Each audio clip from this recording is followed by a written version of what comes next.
Dust drifted across the main street of Willow Bend as though the town itself had grown weary of holding its breath.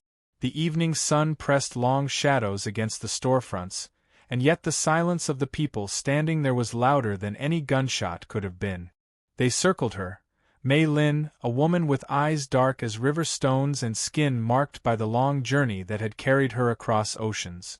She stood bent beneath the blows, her thin frame barely holding, while her daughter clutched her side with both hands, begging for mercy. No one stepped forward. No one raised a voice. Even the sheriff leaned against his post, squinting as if the cruelty were no business of his. A boot struck the dirt, another hand shoved her shoulder, and laughter broke like glass across the gathering crowd. Lien, hardly 16, pulled at her mother's arm, her cheeks streaked with dust and tears. She shouted, but her words drowned in the tide of jeers that rose from the settlers. They spat old names and new insults, words that stung sharper than any lash. The girl's eyes darted desperately from one face to another, searching for a fragment of pity, but she found only mouths curved into cruel grins. And then she understood. No help would come from them, not tonight, not ever. Mei Lin did not cry. Even as hands shoved her toward the ground, she held her silence. It was the silence of a woman who had known this treatment before, who had swallowed shame until it became a second skin. Yet her daughter's cries pierced deeper than the strikes, and for the first time that night, Mei Lin trembled, not from pain, but from the fear that her child might be broken alongside her. The crowd eventually thinned, satisfied with the spectacle of their scorn. Dust settled, and the sheriff tipped his hat, mumbling that order had been kept. Order, he called it, though it was nothing more than cowardice. When the last of the boots had stomped away, Lien knelt beside her mother, pressing her forehead against her sleeve. "Mama, I'll find someone. I swear I'll find someone." Her voice cracked, yet a fierce fire stirred inside her. She had seen one man who lived apart from all this, the mountain man whose cabin stood above the river bend. They whispered of him in town, said he was as wild as the hills, a man who spoke more with silence than with words. To Lien, that silence meant strength, the kind that did not bend before gossip. She decided then that she would seek him out. Night fell with a slow, suffocating weight. Lien carried her mother as far as she could, then settled her on a blanket near the edge of town. She kissed her forehead and whispered that she would return. With every step up the ridge path, her chest burned, but she pressed on. The forest swallowed her, and in its darkness she felt both fear and a strange sense of protection, as though the trees themselves listened to her prayer. The moon cast silver along the river, and there ahead glowed the faintest flicker of firelight. Elias Boone sat by the hearth inside his cabin, the quiet company of flame his only companion. His hands, broad and scarred, rested on his knees, and his eyes, gray as winter water, lingered on the shadows moving across the log walls. He had lived long in silence, his life carved away from the chatter and judgment of town. There was no need for words when the wind spoke through the pines and the river answered with its endless hymn. Yet the sudden knock on his door startled him all the same. He rose, slow but steady, and opened it to find Lien standing there, breathless, her hair tangled by the night wind. For a moment she could not speak, the weight of her desperation held her throat tight. But then her words tumbled out. "They're hurting my mama," she whispered. "Please, please save her."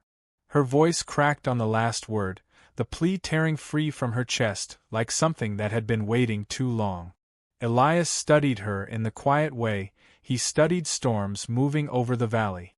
He saw the dust on her face, the raw courage that pushed her up the ridge in the dark, and behind her eyes he glimpsed the shadow of her mother's pain. His jaw tightened. He had told himself long ago that other people's battles were no longer his. Yet in the trembling of her hands, he felt an echo of another time, his own wife, long buried, who had suffered scorn of a different shape but with the same cruelty of human tongues. His silence broke not with words but with action. He reached for his coat and rifle, and without a question, nodded for her to lead. They moved quickly down the path, Lien stumbling yet pressing forward with the urgency of one who carried more than her own life in her steps. When they reached the outskirts of town, voices still lingered faintly, sharp with laughter though the cruelty had already been spent.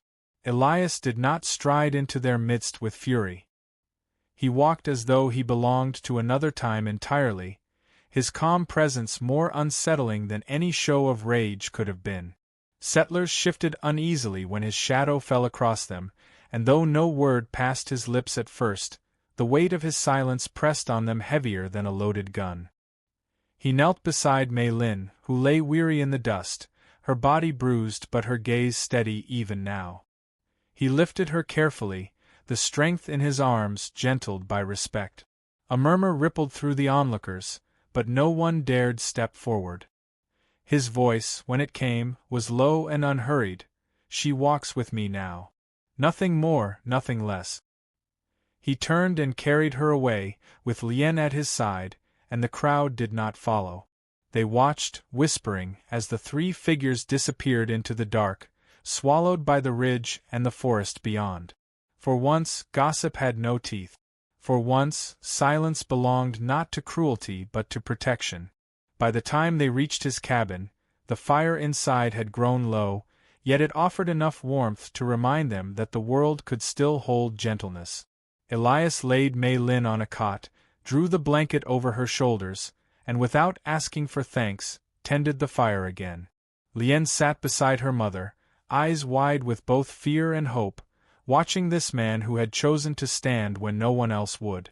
The air inside was heavy with unspoken promises, the kind that do not need words to be known. Outside, the wind shifted, carrying with it the last echoes of the town's laughter, though weaker now, as if ashamed to reach so far. In the hush that followed, something fragile yet enduring took root. It was not love yet, not even trust, but the faint stirring of a bond forged in the moment one human being chose to shield another from cruelty. And as the flames brightened once more, it felt as though the night itself held its breath, waiting to see what would follow. Morning rose slow and golden across the ridge, stretching its light into the corners of Elias Boone's cabin, where silence had always been his most faithful companion. But now that silence carried new shape. Mei Lin lay still upon the cot, her breathing soft but steady, the bruises of the night before hidden beneath the quilt. Lien hovered close, her eyes refusing to stray far from her mother, as though the simple act of watching her might keep her safe. Elias moved through the room with the unhurried steadiness of a man long practiced at surviving alone, yet each step he took seemed altered by the presence of these two strangers who had been carried into his life by cruelty. He set a pot of stew to simmer, the scent of venison and sage filling the room with a comfort rarely tasted within town walls. Mei Lin stirred at the smell, her eyes fluttering open, and for the first time Elias saw more than pain in her gaze. He saw the wary flicker of gratitude. She spoke no words, but her hand brushed the edge of the blanket as if testing whether it was real, whether safety was something she could touch. Lien squeezed her mother's fingers and whispered, "We're safe now." Yet even as she said it, doubt trembled beneath her voice, for she knew safety in Willow Bend was as fragile as glass. Days passed, and in their slow rhythm small acts began to build a bridge where words could not. Mei Lin, though weak, insisted on mending a shirt of Elias's that had long been torn at the sleeve. She sat by the fire, needle moving with careful patience, while Elias split logs outside, his ears filled with the faint click of her stitching. He did not thank her, yet that evening he left a small bundle of wildflowers at her bedside, saying nothing when she found them. Lien watched these gestures with wonder, understanding that tenderness sometimes bloomed not from speech but from presence. But Willow Bend was not blind, nor was it forgiving. Rumors wound their way through the saloon and across the store counters, whispers thick with suspicion. The settlers spoke of the mountain man harboring a Chinese woman, of shame brought upon the town. Sheriff Calloway, ever eager to bend with the wind, found himself pressed by voices louder than his conscience. They demanded he set things right, that he remove what they called an insult from the land they claimed as their own. Weakness dripped from him like sweat, and at last he gathered a group of men to ride up the ridge. Elias heard the hoofbeats before the cabin walls did. He set aside his work and reached for his rifle, though he did not grip it as a weapon but as a warning. The door opened to the sight of Calloway flanked by settlers, their faces sharp with righteousness born from prejudice. Lien stood frozen at her mother's side, but Mei Lin rose slowly, her shoulders trembling though her eyes did not lower. Elias stepped forward until he filled the doorway, his frame steady as stone. "Boone," Calloway said, his voice thick with forced authority, "you can't keep her here. Folks won't have it. Best hand her over, make things right." Elias's gaze moved over the men, lingering not on their mouths but on their hands, twitching near their belts as if itching for permission. His voice, when it came, was calm, carved deep as the riverbed. "She's not yours to take." The words hung in the air heavier than lead. One of the settlers spat into the dirt and barked, "Then she'll bring trouble on us all. We don't want her kind." The venom of the phrase pierced Lien, but before she could speak, Mei Lin stepped forward, standing beside Elias rather than behind him. Her body shook, yet her chin lifted. For the first time in years, her silence broke. "I am not yours to judge," she said, her accent shaping each word like a blade of light. The men sneered, some laughing, others shifting uneasily. Calloway raised his hand to quiet them, but his hesitation betrayed him. It was then that one of the settlers, angered by her defiance, lunged forward, seizing Lien by the arm. The girl cried out, fear sharp as a whip crack. Mei Lin's heart surged, and her voice rose louder than it ever had before. "Let her go!" she cried, her words striking the air with a force that startled even herself. Elias moved without waste. His rifle swung up, not fired but pressed against the chest of the man who held Lien. The mountain man's calm was more frightening than rage. His eyes were steady, his hands unshaking. The settler's grip faltered, and in that moment Elias wrenched the girl free, pushing her gently behind him. No shot was fired, but the power in his stance scattered courage from the intruders like leaves in wind. Calloway's face blanched. He saw that the ground had shifted beneath them, that neither threats nor numbers held sway against the unyielding will of a man who had chosen to protect. The settlers muttered, one tugging at another's sleeve, and slowly their bravado crumbled. With no blood spilled but their pride, they turned their horses, retreating back toward the town that had sent them. Calloway lingered a moment longer, his eyes darting between Mei Lin's lifted chin and Elias's steady gaze, before shame finally bent his shoulders and drove him after the others. Silence fell heavy when they were gone. Lien pressed her face into her mother's side, sobbing in relief. Mei Lin's hands shook, but they held her daughter close, strength rising from a place long buried. Elias lowered his rifle and leaned it against the wall, then returned to the hearth where the fire had dimmed. He said nothing, but when Mei Lin's eyes met his, something unspoken passed between them, an acknowledgment of shared resolve, a recognition of dignity restored.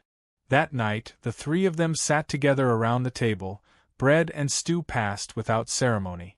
The firelight softened their faces, and though the world outside still carried gossip and scorn, within these walls another truth took root. Elias glanced at Mei Lin, not lingering long, but long enough for her to know that she was no longer unseen. She lowered her eyes, not from shame, but from the weight of something unfamiliar, hope.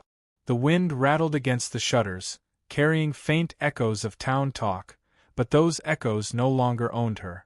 For the first time in years, she felt her voice belonged to her. The girl beside her glowed with quiet pride, and the man across the table carried the air of someone who had chosen not solitude, but loyalty. And as the night deepened, the narrator's voice rose soft as the rustle of pines. The world will always find ways to name us strangers, to cast us aside for what it does not understand. But there is power in the moment a hand is extended instead of withheld, in the courage to stand together against the storm.